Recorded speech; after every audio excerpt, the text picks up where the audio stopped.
Labdien!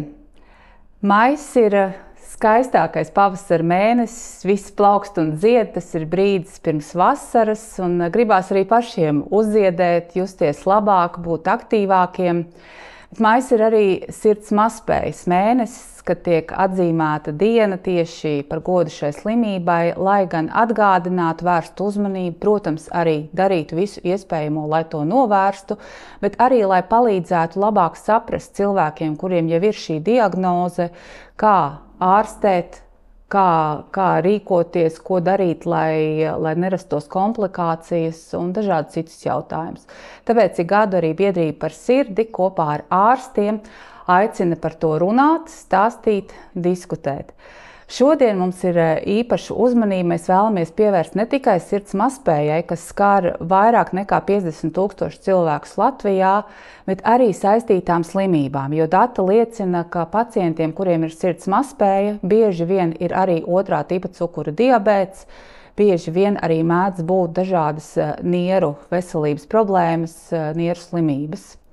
Tāpēc esmu aicinājusi šodien divas ļoti zinošas savas jomas ekspertes. Paula Stradiņa Kliniskās universitātes slimnīcas kardioloģa, Latvijas kardiologu biedrības sirds mazspējas darba grupas vadītāju Gintu Kamzolu. Labdien! Labdien!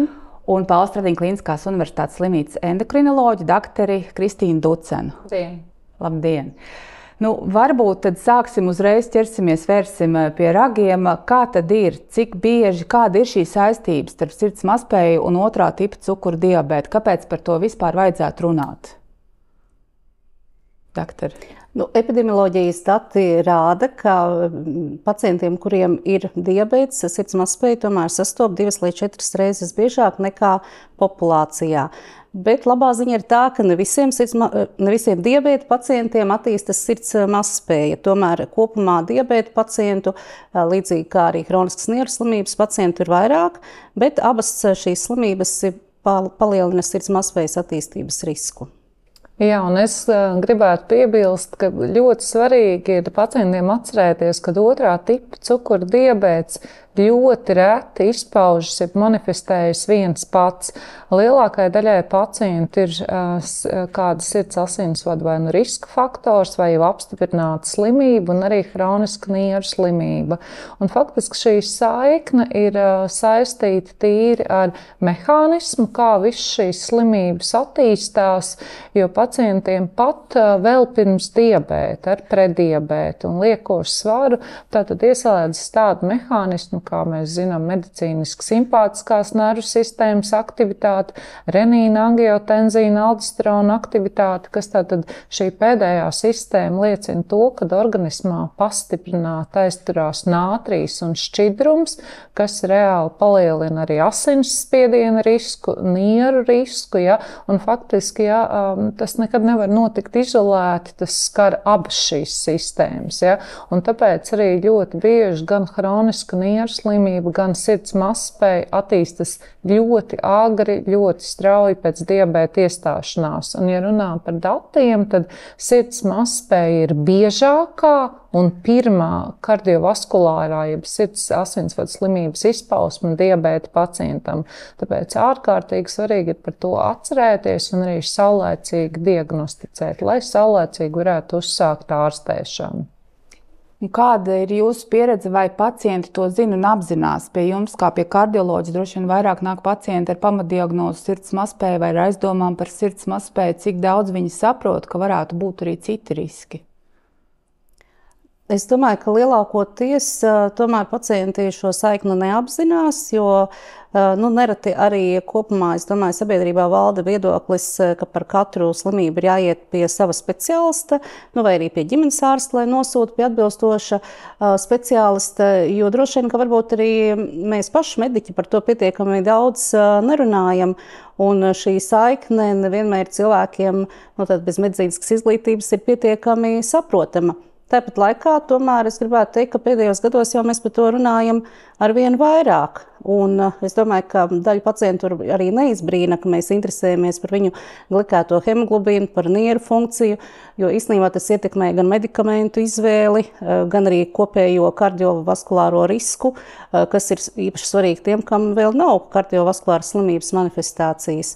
Bet tādu gadījumu, kad pacients ar cukura diabētu atnāk pie kardiologa, tieši tāpēc, lai apzinātu savu kardiovaskulāro risku, jo ir jau, teiksim, vairākus gadus cukura diabēts, es īsti laikam tādu gadījumu vispār pat neatceros.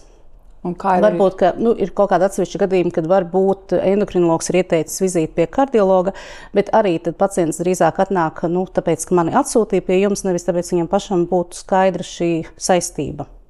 Un kā ir jūsu pieredze? Jā, līdzīgi, un kas ir, protams, ļoti svarīgi atcerēties, ne sirds mazspēja, hroniska nieru slimība, ne otrā tipa diabēts ļoti bieži sākumā nerada nekādas sūdzības, nekādas simptomus, un ļoti bieži diagnozi tiek uzstādīti novēloti, un tāpēc ir arī objektīvi rādītāji bioķīmiski, gan kas attiecas uz diabētu, glikēmijas analīzes, gan arī šis sirds mazspējas, bioķīmiskais pro-BNP noteikšana, kur mēs arī attēlu diagnostiskie izmeklējumi, kur mēs, protams, arī objektīvi varam novērtēt šīs slimības esamību un sākt agrīnu ārstēšanu. Tātad mums ir sirds mazspēja un mums ir otrā tipa cukura diabēts. Kādi būtu tie pamata izmeklējumi, kuri būtu jāveic katram pacientam, lai gūtu gan šo sirdsmieru, vai lai izslēgtu vai apstiprinātu šo diagnozi un laicīgi uzsāktu ārstēšanu, un lai zinātu, kā rīkoties, kas ir sirds mazspēja, tas pamats? Domāju, ka saskaņā ar starptautiskām rekomendācijām pacientam ar cukura diabētu, īpaši tas jau ir ilgstoši, ne tikai varbūt pat diagnosticēts, tiek ieteikts reizes gadā veikt natriurētisko peptīdu analīzi, tad NT-proBNP, pavisam vienkārši jānodot asins analīze. Un tad, ja šis rādītājs ir pilnīgi normāls, tad droši vien par sirds mazspēju nav jāuztraucas, bet jāatceras, ka cukura diabēts šo risku tomēr palielina. Savukārt, ja rādītājs ir paaugstināts, tad noteikti pēc tam vajadzētu veikt arī ehokardiogrāfiju, kas ir tāds, varētu teikt, pamata izmeklējums, lai apstiprinātu vai izslēgtu sirds mazspēju.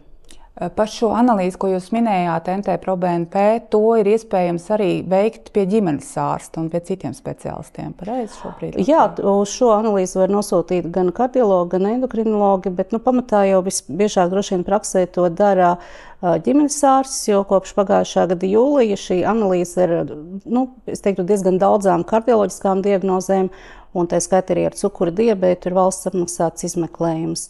Īpaši, ja pacientam ir kaut vai mazākās sūdzības, kas varētu liecināt par esošu sirds mazspēju, es domāju, ka šī analīze ir jāveic, jo tas ir salīdzinoši vienkāršs veids, kā jau saprast, vai mums nav jādomā par iespējamu sirds mazspēju.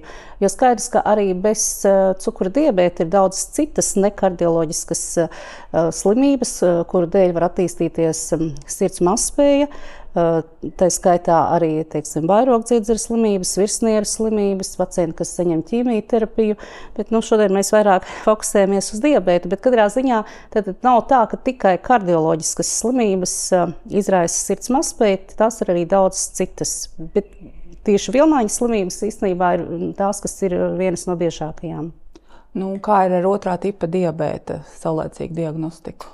Jā, kā es jau teicu, diabēts nesāp, bet tāpēc, protams, pacientiem ar riska faktoru, ar aptaukošanos, ar jau esošiem sirds asinsvadu slimību riska faktoriem, kā piemēram palielināts asinsspiediens, izmainīts holesterīna līmenis, urīnskābe, arī vecums noteikti vajadzētu noteikt gan glikozes līmeni, kas rāda tā mirkļa cukuru, gan glikēto hemoglobīnu, kas rāda vidējo diabēta metabolo kompensāciju pēdējo 2-3 mēnešu laikā.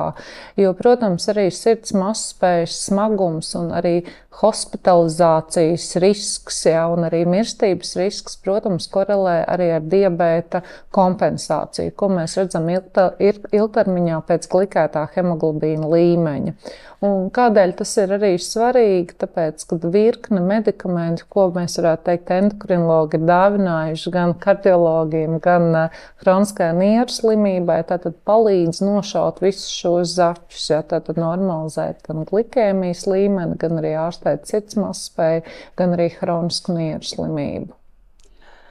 Vai jūs varētu teikt, es saprotu, mums noteikti ir jāskatās datos padziļināti, bet kāda ir tā tendence šobrīd Latvijā? Vai mēs varam teikt, ka pieauga sirds mazspējas un otrā tipa diabēta izplatība gan kopā, gan atsevišķi? Kāda ir tas? Noteikti pieaug, jo pirmkārt populācija noveco, un otrkārt noteikti pieaug aptaukošanās risks. Un insulīna rezistents, kuras pamatā ir aptaukošanās, ir vidēji 95% otrā tipa cukuru diabēta pacientu, un arī, protams, lielai daļai sirds mazspējas pacientu ar saglabātu izsvietas frakciju, jo nevienmēr, lai attīstītos sirds mazspēja, ir jābūt pirms tam miokarda infarktam. Otrā tipa diabēta pacientiem ļoti bieži, ja, šī ir tā aptaukošanās un hiperglikēmijas izraisītais sirds mazspējas veids ar saglabātu izsviedas frakciju, jo šie liekie tauki, kas mums ir organismā, lokalizējas, varbūt ne tik daudz arī lokalizējas gan mums varētu teikt redzamās vietās, piemēram, uz vēdera priekšējās sienas, kur mēs to redzam, bet arī ap sirdi, epikardiāli. Ja? Un līdz ar to, jebkurš šajos liekajos taukos veidojās, varētu teikt, hronisks zemes aktivitātes iekaisums. Un tas ir tāds iekaisums, kas jums nesāp, bet rada hronisku imūnsupresiju un arī asinsvada bojājumu. Ja? Tas ir tāds aterosklerozes un arī sirds mazspējas marķieris. Un jebkurš hronisks iekaisums vienmēr beidzas ar fibrozi. Ja sākumā ap sirdi priekškambari, kas dod šo sirds ritma impulsu un arī ap kambari veidojas taukaudi, tad beigās viņi paliek cieti, rigīdi un, protams, arī mainās sirds sistoliskā un diastoliskā funkcija. Ja, tad arī šis hroniskais zemes aktivitātes iekaisums, ja, kas nepārtraukti ir pacientiem ar lieko svāru, ar insulīna rezistenci, ir sirds mazspējas attīstības riska faktors. Un to analīzēs arī var pārbaudīt, nosakot šo augstu jutīgo C reaktīvā olbaltuma līmeni. Un šī ir analīze, ko es saprotu, arī var veikt ar ģimenes ārstu nosūtījumu. Kā jūs to redzat no savas puses? Es vēl papildinot gribētu teikt, ka aptaukošanās pati par sevi arī bez diabēta, lai gan, protams, ka paaugstināts ķermeņa svars ļoti bieži iet, jau var teikt, roku rokā ar diabētu, bet droši vien, ka ir pacienti arī, kuriem ir vienkārši aptaukošanās vēl bez diabēta, varbūt ir insulīna rezistence jau, bet palielināt ķermeņa svars pats par sevi izraisa hemodinamikas izmaiņas sirdī un varbūt iemesls sirds mazspēja, tāpēc tas ir diezgan būtiski. Un runājot par to, vai tiešām pieaug sirds mazspēja, tad, protams, pieaugot arī diabēta izplatībai, pieaugot aptaukošanās izplatībai, pieaugot cilvēku vidējam dzīves ilgumam, arī sirds mazspējas pacientu skaits, protams, pieaug, bet es šeit vēl gribētu uzsvērt tādu atsevišķu lietu, kas varbūt reizēm šķiet cilvēkiem mazliet paradoxāla, bet īstenībā arī pateicoties medicīnas attīstībai palielinās sirds mazspējas pacientu skaits, jo skaidrs, ka jo mēs labāk ārstējam hroniskas iedzimtas sirds slimības, tad cilvēku dzīvildze ar jau nopietnām sirds problēmām palielinās, un līdz ar to arī kopējā sirds mazspējas pacientu populācija kļūst arvien lielāka. Tas ir ļoti dabīgi, un tā tas notiek visā pasaulē. Tā kā it kā labi, dzīvojam ilgāk, bet ir vairāk šīs diagnozes, bet droši vien tā labā ziņa ir tāda, ka attīstās arī to, ko jūs minējāt par medicīnu. Viens ir, mēs atklājam diagnozes, mums ir dažādas iespējas, arī pateicoties valsts atbalstam, tās ir kompensētas un pieejamas pacientiem ar vien plašākam lokam. Bet arī paši medikamenti kļūst efektīvāki un var labāk palīdzēt. Jo es atceros, mēs par šiem jautājumiem arī ar jums runājam jau 15 gadus. Un es atceros, ka mēs sākām runāt par sirds mazspēju ar pacientiem tieši vairāk Latvijā. Tad mēs ļoti daudz runājām par šo slikto prognozi. Ka pacientiem tomēr tā diagnoze sirds mazspēja pat tika salīdzināta. Arī starptautiskās publikācijās arī runāja par sirds vēzi. Nevis tieši par onkoloģiju, bet kā līdzīgu, ka ja jau jums ir tas, tas jau ir ļoti slikti. Es saprotu, tas nav labi, tas nav tas, ko pacients grib dzirdēt, bet tā labā ziņa droši vien ir tā, ka mūsdienās laicīgi diagnosticējot ir iespējams arī krietni pagarināt gan šo dzīves ilgumu, gan arī šo dzīves kvalitāti, tieši arī pateicoties ārstēšanai, kas ir pieejama šobrīd. Es domāju, ka tas salīdzinājums ar onkoloģiju jau ir nevelti izdomāts pirms vairākiem gadiem, jo tiešām droši vien tā atslēga ir laicīga diagnostika. Un jo mēs ātrāk pamanām sirds strukturālas izmaiņas vai sirds mazspējas simptomus un uzsākam atbilstošu terapiju, jo mazāk ir iespēja, ka pacients nonāks līdz tā saucamajai sirds mazspējas beigu stadijai, kas tiešām ir ar ļoti sliktu dzīves kvalitāti un augstu mirstību. Un mūsdienās iespējas nenonākt līdz tai sirds mazspējas beigu stadijai ir diezgan labas.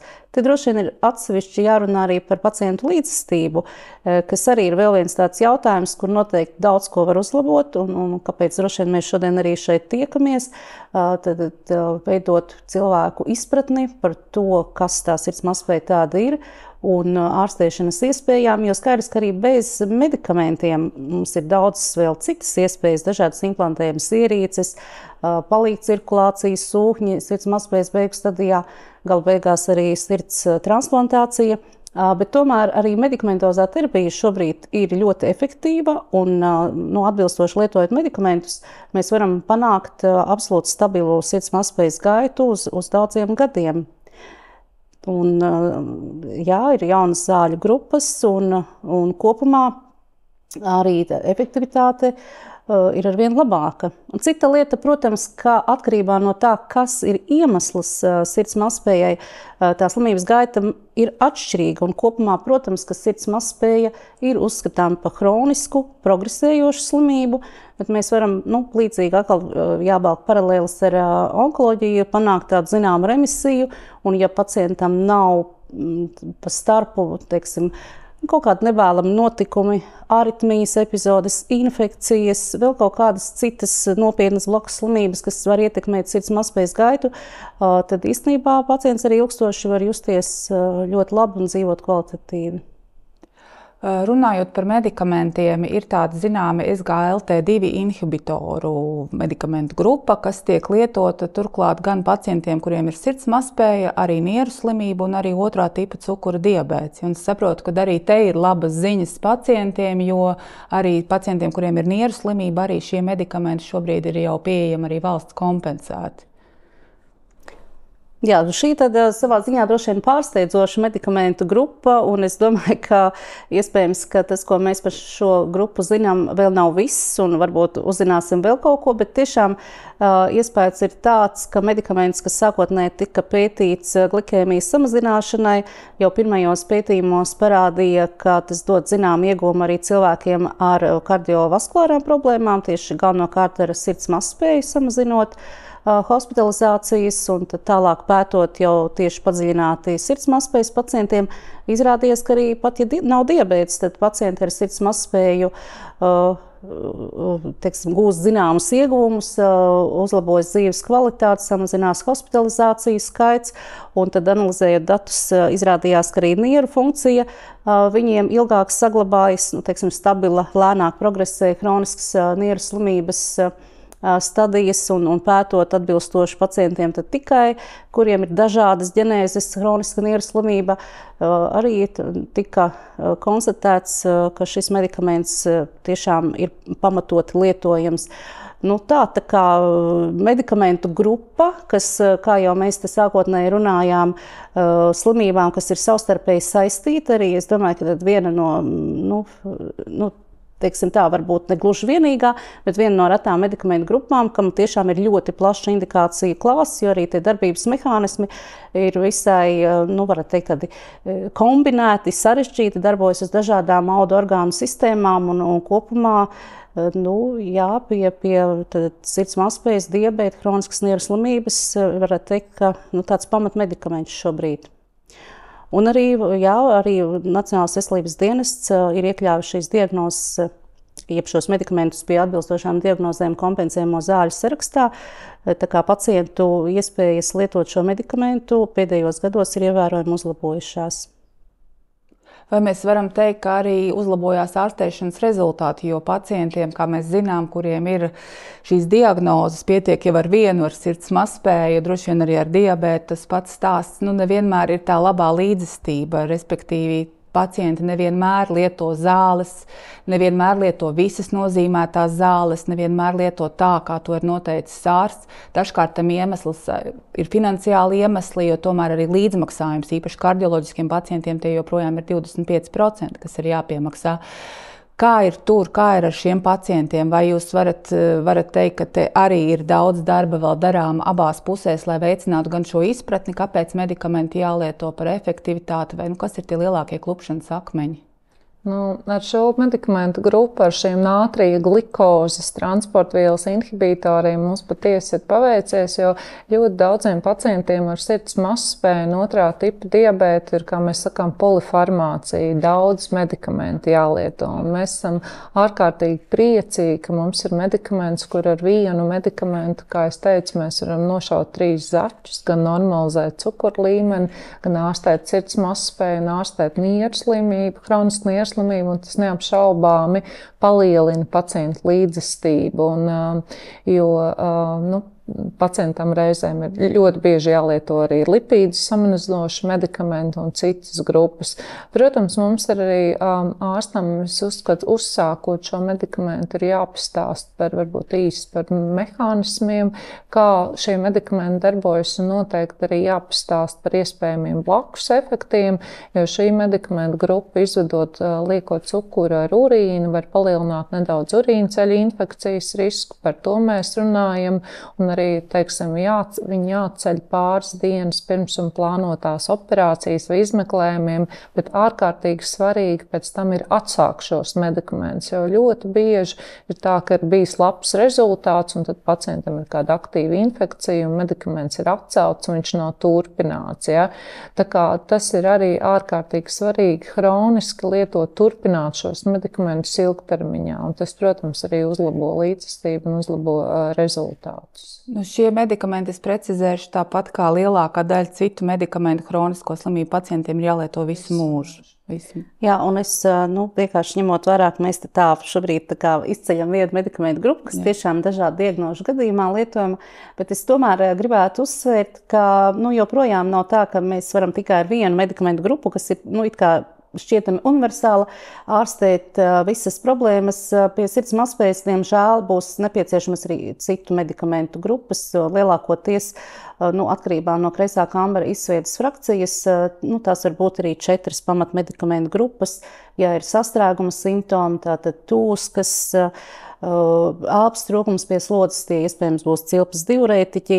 Tā tiešām arī nav, ka mēs varētu ar vienu medikamentu šobrīd atrisināt visas problēmas, bet vienkārši tā kā mums ir ļoti bieži arī vairākas slimības vienlaicīgi, tad mēs šobrīd ar kolēģi vairāk uzsveram to, ka mums ir medikamentu grupa, kas līdz dažādu šo te savstarpēji saistīto slimību ārstēšanā, kas ir pozitīvi, jo tas varbūt palīdz dažkārt samazināt medikamentu skaitu, bet es domāju, ka arī diabēta gadījumā jau reti būs tā, ka būs tikai monoterapija, tur būs vajadzīgi vairāki, bet priekš pacienta noteikti ir iegūms, ka mēs varam ar vienu medikamentu nošaut vairākus zaķus, kā jau te tika minēts. Un, protams, arī gribētu piebilst pie otrā tipa diabēta, ja tas ir nepietiekoši kompensēts.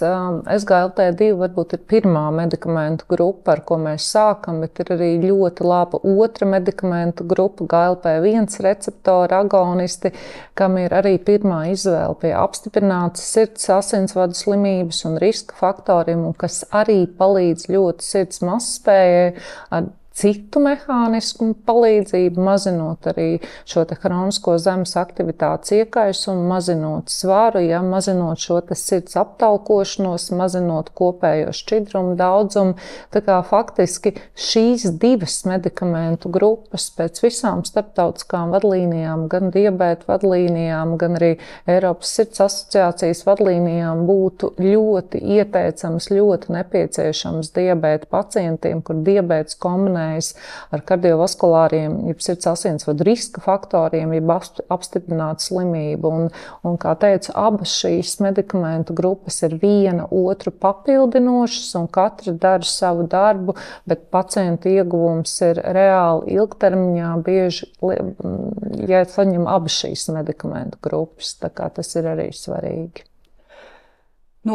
Es saprotu, ka šiem pacientiem, kuriem ir vairākas arī šīs blakus slimības un riski, ir diezgan liela paprāva tā kaudzīta vai tas sarakstīns ar medikamentiem, jo es zinu arī runājot ar mūsu pacientiem, kas arī ir aktīvāki biedrībā, kā ir 7, 8, 9, pat 10 medikamenti, kas jālieto, un tad dažkārt ir stāsts tāds, man tur tas ārsts nozīmē to, tas nozīmē to, tas nozīmē vēl kaut, to es nelietošu, to jau, tas tā.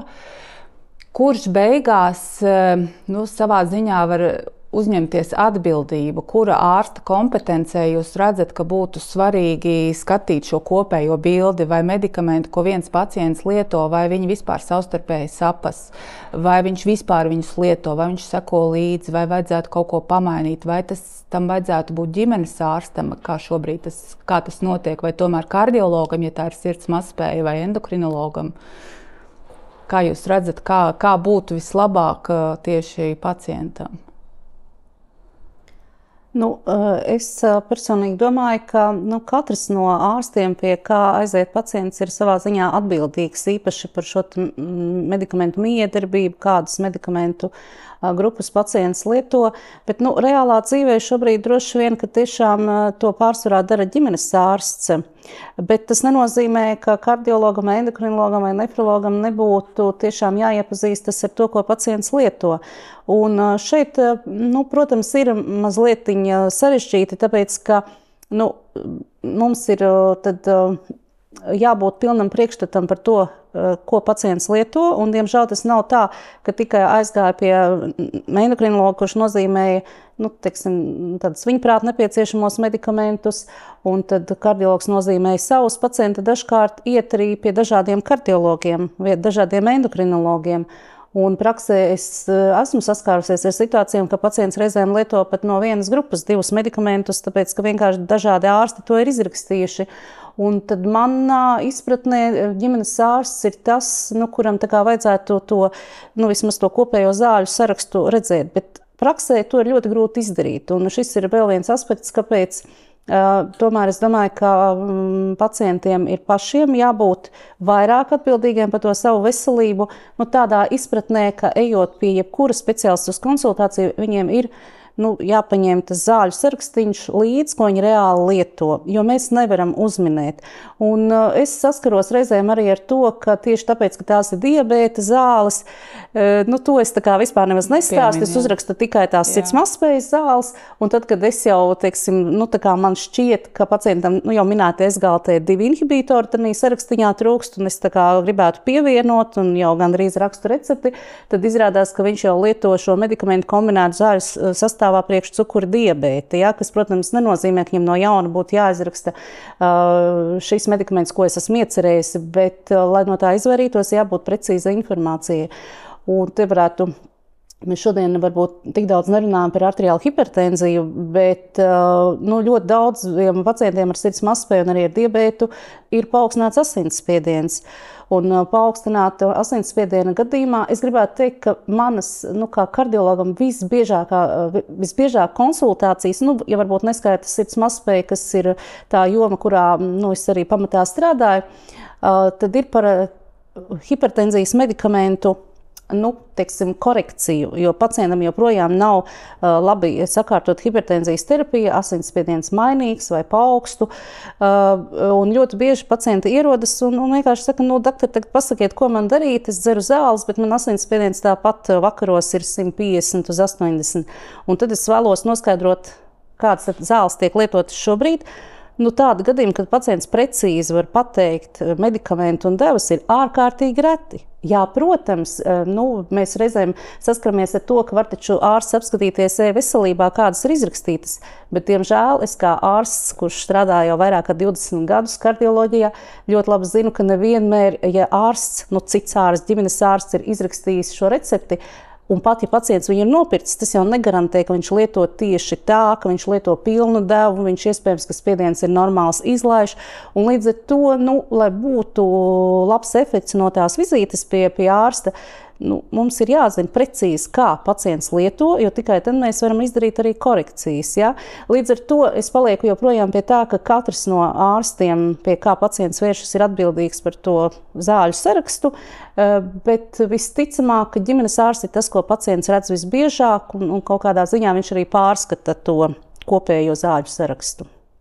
Tas būtu arī tāds ieteikums un iedrošinājums tomēr pacientiem godīgi pateikt. Jā, pat, ja viņi nelieto kādu no medikamentiem pārtraukuši dažādu iemeslu pēc, tad to arī neslēpt no ārsta un arī izrunāt, kāpēc tas tā ir noticis, vai dēļ plaknēm, vai dēļ šaubām, vai varbūt nevar atļauties, un droši vien tad arī var piemeklēt kaut ko, ko pacients šajā attiecīgajā brīdī var lietot, vai ne?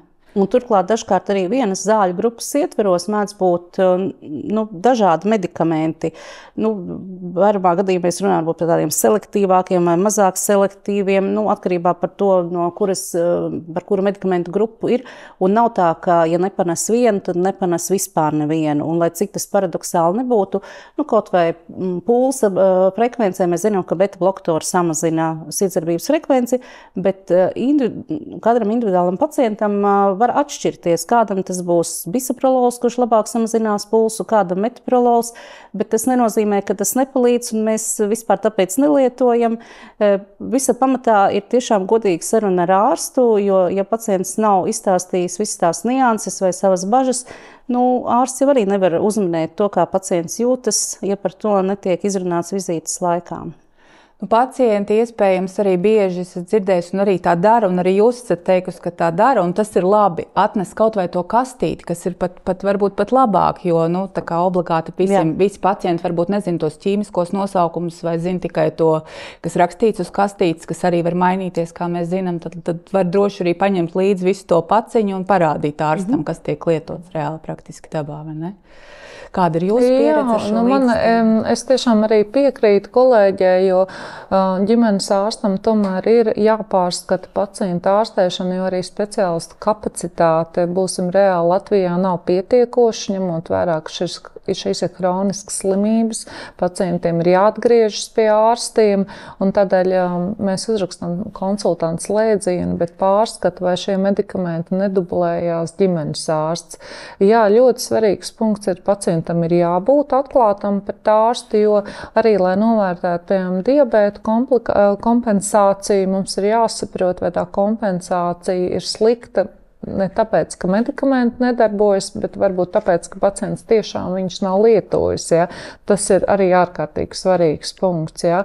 Un kā diabēts, tā arī sirds mazspēja ir hroniskas slimības. Un hroniskām slimībām faktiski ir, es uzskatu, 3 galvenie punkti. Pirmkārt, pacienta izglītība par slimības būtību, otrkārt, regulāra slimības monitorēšana, ko vajadzētu arī uzņemties gan speciālistam, gan ģimenes ārstam, un pēdējais ārkārtīgi svarīgs punkts – labs kontakts ar ārstu. Un tikai tad, kad ir šie 3 punkti, tad mēs varam šo hronisko slimību veiksmīgi ārstēt un veiksmīgi monitorēt un appusēju līdzestību. Jā, ārkārtīgi svarīgi. Droši vien būtu arī pilnai ainai arī godīgi parunāt par dzīvesveida nozīmi, jo mēs daudz runājam par slimību, par to, ka tā jau ir jārastē un medikamentiem, kas var palīdzēt, un tas tā arī ir. Tomēr dzīvesveids netiek atcelts nevienā gadījumā, tīpaši tas, ko jūs minējāt, tas ir nedaudz skumji, tas, kur mēs virzamies, jo ir slimības, kuras tiešām nevar novērst vai kuras ir ģenētiski pārmantotas un tam līdzīgi. Šīs, pa ko mēs runājam, īpaši par aptaukošanos, arī 2. tipa cukuru diabētu, atsevišķos gadījumos arī droši vien sirds mazspēju. Daudz, kas ir mūsu rokās jau šodien, un pat, ja ir jau šī diagnoze, arī tad ir noteikti jādomā gan par kustībām, gan Neapšaubām, jebkuras slimības starptautiskās vadlīnijas vienmēr pirms diabēta gadījumā, protams, pirms medikamentozās terapijas seko nemedikamentozā terapija, ko mēs saprotam veselīgs dzīvesveids un pareizs uzturs. Jo, kā es teicu, otrā tipa diabēta pamatā 95% ir aptaukošanās un sekojoša insulīna rezistence. Un, protams, mūsu ātrajā laikmetā kustības paliek mazāk, cilvēki vairāk pārvietojas ar mašīnu, izmanto liftus un arī veselīgi paēst nav laika, un mēs ēdam ļoti ātri. Ja? No ikdienas kustībām tās paliek šīs 150 minūtes nedēļā, tātad, kas ir sirds asinsvadu slimību treniņš, iešana, nojošana, braukšana riteni, un arī, protams, ir ārkārtīgi svarīgi likt šos rezistences treniņus, kad mēs vingrojam, mēs stiprinām muskulatūru.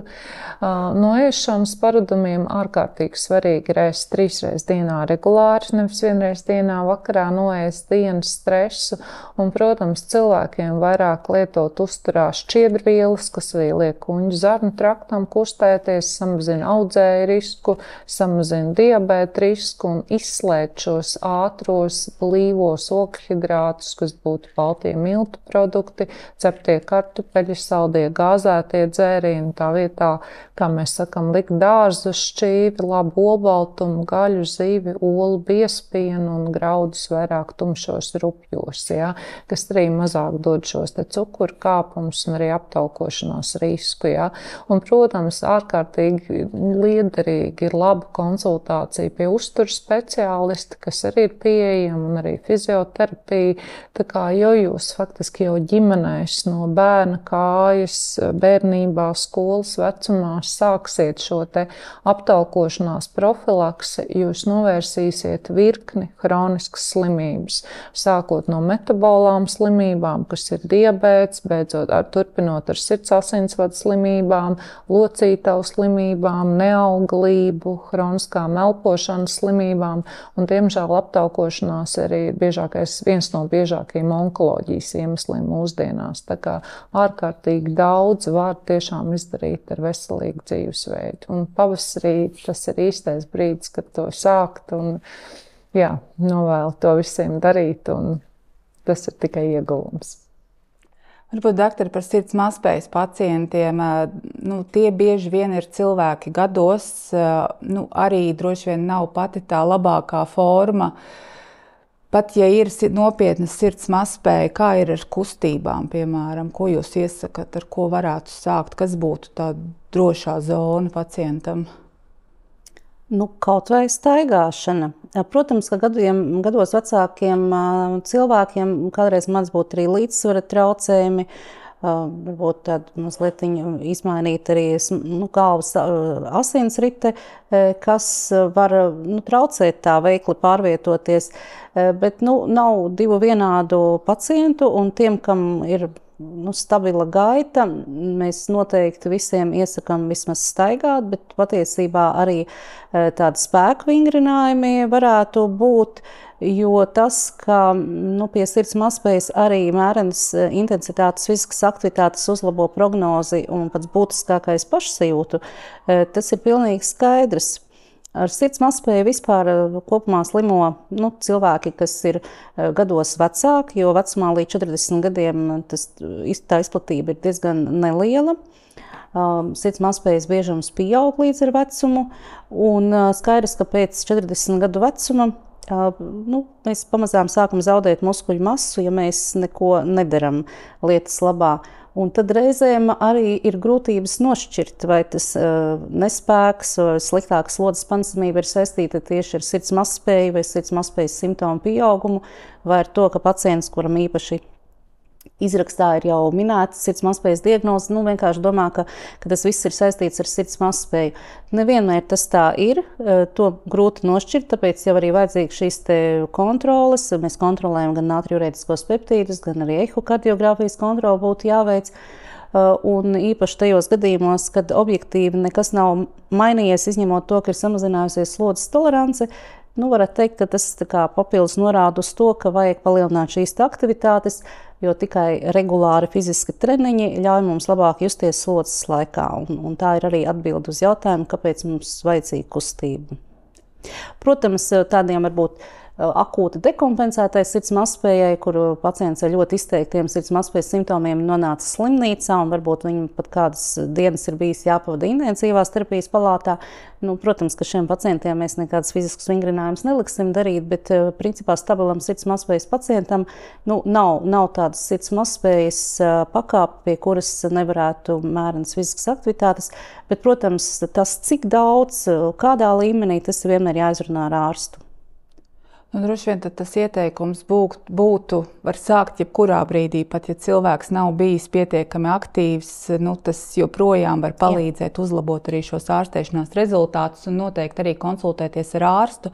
Vispirms jau ar ģimenes ārstu, kas tomēr ir tuvākais speciālists un arī lielākoties arī zinošs speciālists, kas arī varēs nozīmēt arī šos visus pamatizmeklējumus, par kuriem mēs šobrīd runājām. Un tad jau tālāk vajadzētu saprast, vai nepieciešama kardiologa konsultācija, vai arī jādodas pie endokrinologa, arī atsevišķos gadījumos arī pie nefrologa. Mums varbūt šobrīd ir mazliet problēma arī tādā valstiskā mērogā ar šīm rehabilitācijas programmām, jo lielākoties mums ir tāda agrīna rehabilitācija, teiksim, pēc akūta miokarda infarkta, bet tieši sirds mazspējas pacientiem, kuriem, kā jau vairāk kārt tika minēts, pie sirds mazspējas kā hroniskas slimības, kur būtu ilgtermiņā būtu vajadzīga šī novērošana, arī rehabilitācijas programmas ar fiziskiem treniņiem, speciālistu uzraudzībā. Īsti tas mums nedarbojas, nav tāds valsts apmaksāts pakalpojums. Un, līdz ar to, protams, ka daļai pacientu ir arī grūti saprast, kur viņiem griezties. Teiksim, īpaši, kas dzīvo reģionos, var aiziet pie fizioterapeita, aprunāties par to, kādus vingrinājumus var darīt mājas apstākļos, jo es domāju, ka ļoti svarīgi, ka kāds tiešām parāda, kā pareizi. Jo vienkārši kaut ko reizēm darīt arī varbūt nav tas atbilstošākais veids, jo nepareizi darot, iespējams, ka varam arī kādu skādi nodarīt. Jā, tā kā konsultācija vispirms pie sava ģimenes ārsta vai kardiologa, un tad atkal atbilstoši pie fizioterapeita noteikti varētu palīdzēt. Jā, un svarīgi ir atcerēties, ka tā ir kroniska slimība, un tas nekad nebūs kurs vai rehabilitācijas kurs, ja, ka tas ir pilna laika darbs visu mūžu, visas dzīves garumā. Ja. Un tāpēc ir ārkārtīgi svarīgi, ka jūs to darat ar prieku un arī redzat to motivāciju. Un ļoti daudziem arī ir nepieciešams varbūt tāds psiholoģisks atbalsts un tuvāko atbalsts, ja, kas arī šo motivāciju veicina, bet ticiet man, kad jūs redzēsiet to rezultātu, arī tā motivācija pieaugs. Liels paldies par sarunu. Patiesībā jautājumu vēl ir daudz, un to jau jūs arī ikdienā dzirdat no pacientiem, tāpēc arī mēs šīs sarunas pilnīgi droši turpināsim. Gan citos pavasaros, gan arī citos laikos. Papildus informāciju ir iespējams atrast mājaslapā sirdsmazspēja.lv. Tur var arī atrast pamatinformāciju par šiem izmeklējumiem, kas ir nepieciešams sirds mazspējas diagnostikai, arī par saistību ar citām blakus slimībām, tostarp otrā tipa cukurdiabēta, nieru slimību un citām. Bet es vēl vēlētos pavaicāt jums pašām, dakterēm, kā tad jūs iepriecinat savu sirdi pavasarī, vasarā? Kas ir tas, ko jūs darat? Jā, veselā miesā vesels gars, un es esmu tiešām par kustībām, par staigāšanu. Es arī braucu uz darbu reizēm ar riteni un cenšos ievērot veselīgu dzīvesveidu pamatus. Un kustību es uzskatu, kamēr mūsu kājas kustēsies, tikmēr galva un sirds strādās labi. Tā kā to es visiem novēlu, un es ticu, ka arī jums izdosies. Paldies! Es absolūti piekrītu par to, ka kustība ir visa pamatā, un ja ziemā varbūt, kad ir vēss un pūš vējš vai kaut kāds tāds slapdraņķis, tad nav varbūt motivācijas kaut kur iet, tad iestājoties tik jaukam laikam, kā šobrīd ir aiz loga, es arī noteikti daudz vairāk atrodu iemeslu, kur doties kājām. Un īstenībā vispār patīk, teiksim, kaut kāds pastaigu takas un tā, ko, es varbūt arī nedaru regulāri visa gada griezumā, bet tā, kad nāk pavasaris un vasara, tad noteikti vairāk nekā parasti, vai nekā ziemā. Un es domāju, ka pavasaris ir labs laiks, lai arī citi to sāktu darīt. To es arī novēlu visiem. Un noteikti, jā, varbūt atrast vairāk laika arī kādām citām pozitīvām emocijām, atrast labu balansu starp tādu ikdienas darbu un atpūtu. Tad noteikti būs arī labāka miega kvalitāte, kas arī īstenībā ir ļoti svarīgs aspekts, domājot par vielmaiņas slimībām un iespējamām kardiovaskulārām slimībām. Tā kā balansu atrast, noturēt ir visa pamatā. Gan pastaigāties, gan garšīgi, bet veselīgi paēst un labi izgulēties. Liels paldies doktorēm un mīļš paldies arī Paula Stradiņa Kliniskās universitātes slimnīcai, kurā šodien mēs tikāmies un runājām par šiem svarīgajiem jautājumiem. Paldies! Paldies, uz tikšanos!